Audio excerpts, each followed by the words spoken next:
Warren Buffett learned this lesson well, which is why he does not move the domicile of his insurance businesses to Bermuda, even though that would save him tens of billions of dollars in taxes. I think he's not only one of the wealthiest, but also one of the very few uber wealthy people who are genuinely content and satisfied with his life and achievements. I'm Sharath Mantravadi, and in my channel, I explore how to be wealthy while leading a balanced and happy life. So let's see what we can learn that's relevant for our personal finances from these two British and French sailors who did not complete the race. 54 years ago, in March 1968, Sunday Times, a British newspaper, organized a sailing contest and offered two prizes: a Golden Globe trophy for the first person to sail around the world via the 3 capes, single-handed and non-stop, and a £5,000 cash prize for the person to do it in the fastest time. Contestants had to leave from any British port between 1st June and 31st October 1968 and return to the same place. Anybody could participate, and 9 people signed up for it, one of whom barely had any sailing experience.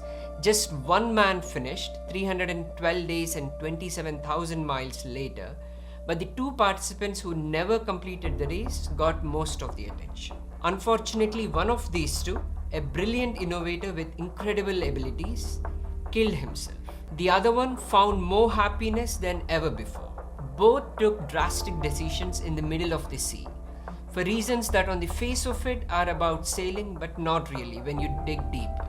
You and I deal with the same things. We experience the conflicting pull of the same psychological forces daily. Maybe a milder version of that, but we do.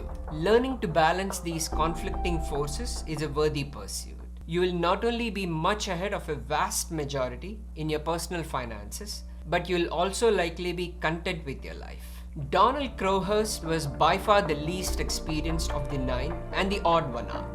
He was born in 1932 in Ghaziabad, British India. He couldn't complete college due to financial difficulties after his father died, so he joined the Royal Air Force. He was fired from the RAF in 1954 and the Army in 1956 due to a disciplinary incident. It's not clear what happened, but some say he was caught trying to hotwire a car during a drunken escapade. From Army, he got into politics. He was a member of the Liberal Party and was elected to the Bridgewater Borough Council. In 1962, he set up his own company, Electron Utilization, to manufacture electronic devices for yachts. The company got off to a good start, selling a simple but well-designed radio detection finder which Crowhurst dubbed the Navigator. Crowhurst was charismatic, an expert salesman who could talk others into almost anything, and a brilliant innovator. But he didn't have the dogged persistence or the business acumen to run a successful company, and Electron Utilization was soon in financial trouble. Once again, he found himself failing at what he had set out to do, and once again, his response to failure was to reinvent himself completely. By now, he was married to Claire with 4 children and living in a comfortable house outside Bridgewater in Somerset. So the stakes were higher than ever. He started trying to gain sponsors to enter the Sunday Times Golden Globe race to gain publicity and turn his business around. He was convinced his innovations could propel him to win the race, even though he barely had any experience sailing and was too broke to finance the race himself. He struck a deal with an English businessman, Stanley Best, to cover the cost of the race under 2 conditions. They would orchestrate a media frenzy by hiring a PR person, portraying Crowhurst as a sailing savant, and if Crowhurst didn't finish, he would owe all the money back. Stanley Best is the same person who had invested heavily in Crowhurst's failing business. Donald, after all, was an excellent salesman, but once committed to the race, Crowhurst mortgaged both his business and home against Best's continued financial support, placing himself in a grave financial situation. He started his race from Tenimon on 31st October 1968, the last day he could start the race. Halfway across the Bay of Biscay, a few days later, his boat started leaking, and 2 weeks after that, his generator broke down after being soaked with water. It posed no threat in the calm waters of the Atlantic, as he could stay afloat by bailing out water with a bucket. But his chance of survival if he carried on to the treacherous Southern Ocean were not good. At best 50-50, according to his own estimate. Also, his actual speed was half his estimate of 220 miles per day on a good day. So there was no way he could catch up with the other competitors or win either of the prizes. He began to think about abandoning the race, but Crowhurst was in a triple bind. If he dropped out at this stage, not only would his reputation be destroyed, but his business would go bankrupt, and perhaps worst of all, he and his family would lose their home. For all these reasons, giving up was not an option. So just 5 weeks after setting off from Tenimouth, Crowhurst started one of the most audacious frauds in sailing history. He began falsifying his position. On 5th December, he created a fake logbook. As Crowhurst slowly worked his way down the Atlantic, he sent fake coordinates back to England. That showed he was crossing the Cape of Good Hope near South Africa and heading into the Indian Ocean. He went virtually nowhere for months and kept radio silence for 3 months, from mid-January to April 1969, to make sure he didn't get caught. Finally, by April 1969, when enough time had passed to have plausibly circled the globe, Crowhurst sent another message claiming he was rounding the southern tip of South America and was on his way home to England. His plan was to time his return so that he came a close second to Nigel Tetley, one of the other 9 participants. He wanted to save himself from financial ruin by finishing the race without attracting too much attention to his fraudulent logbooks, since runners-up don't usually attract much attention. But his reappearance after 3 months caused Tetley to push his boat beyond its capacity to make sure he won the race, and that caused the inevitable. His boat broke up and sank, and he had to be rescued by a passing ship. Suddenly, the spotlight shifted to Crowhurst, the unlikely amateur who had come out of nowhere to beat the professionals. The BBC had a crew on standby to record his homecoming, and hundreds of thousands of people were expected to show up at the seafront in Tenimouth to welcome him home. It was everything Crowhurst dreaded. As one of the winners, his books would come under much closer scrutiny, exposing him as a fraud. And this time, there was no way out, no way of reinventing himself. On 29 June 1969, Crowhurst wrote this in his diary: "I have no need to prolong the game. It has been a good game that must be ended. It is the end of my game. The truth has been revealed. It is finished. It is the mercy." Soon after, he sent his last fake coordinates to his team and shut off his radio.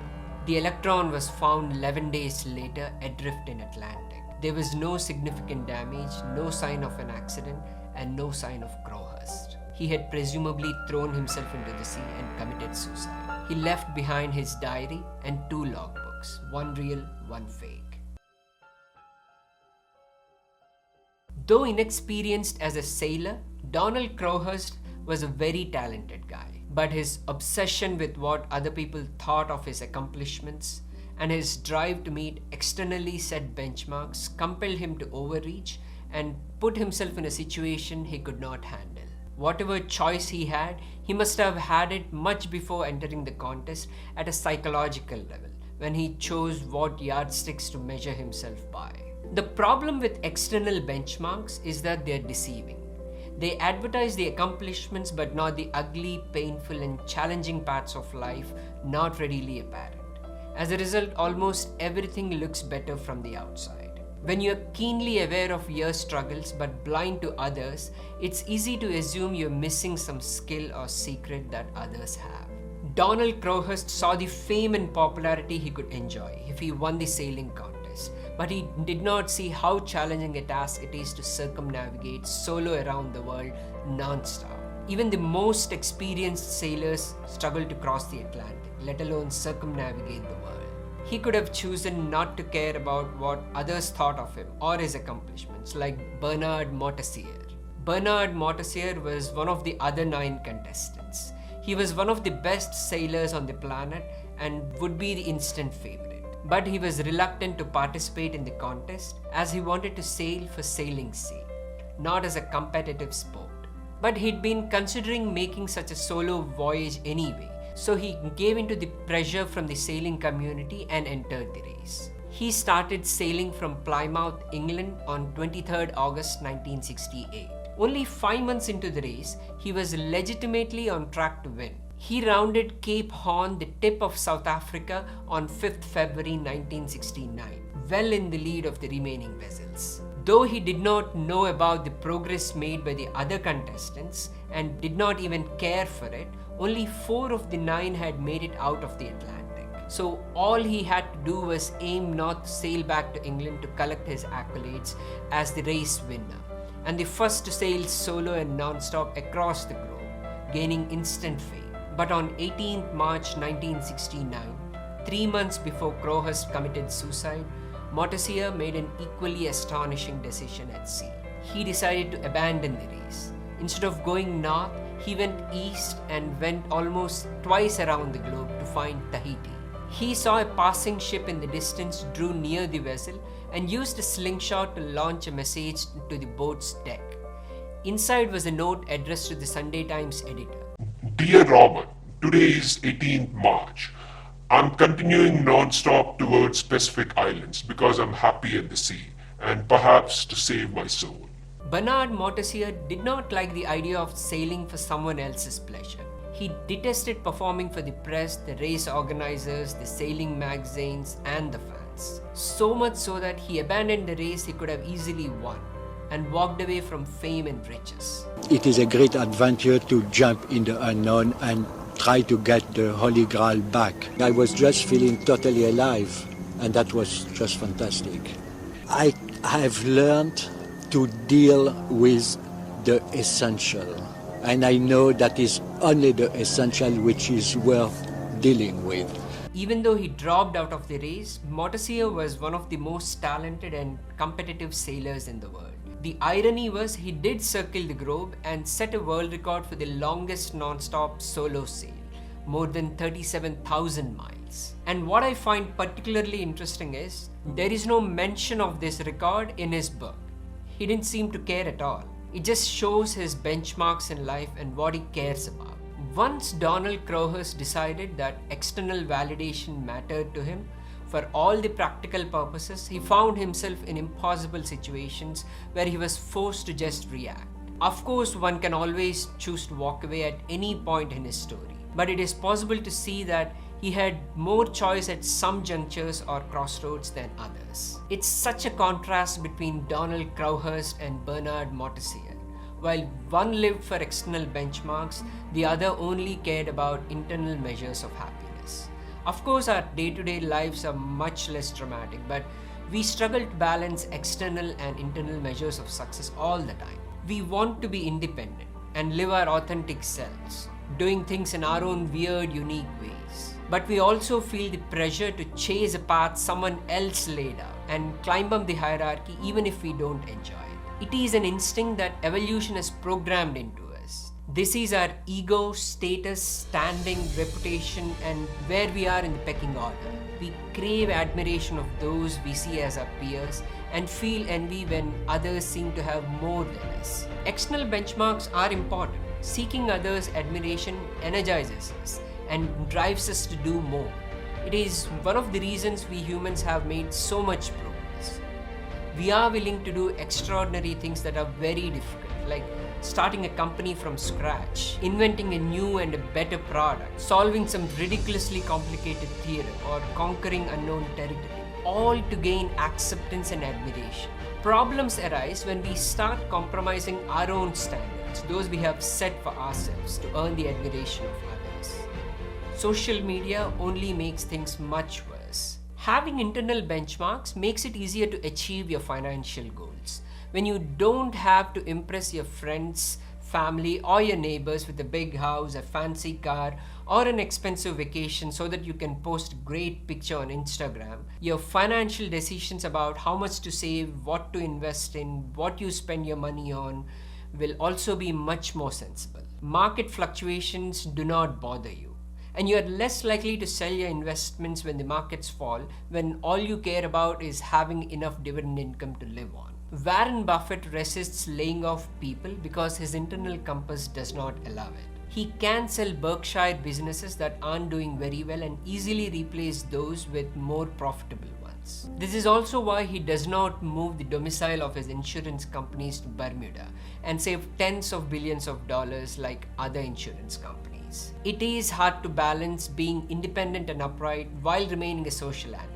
I'm still trying to figure that out. I try to follow Warren Buffett's advice. Seek first your own self-respect, and secondly and conditionally that of others, provided your external image does not conflict with your own self-respect.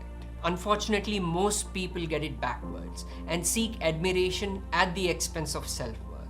Hard as it is, let Buffett's advice guide your personal finances and you'll be fine.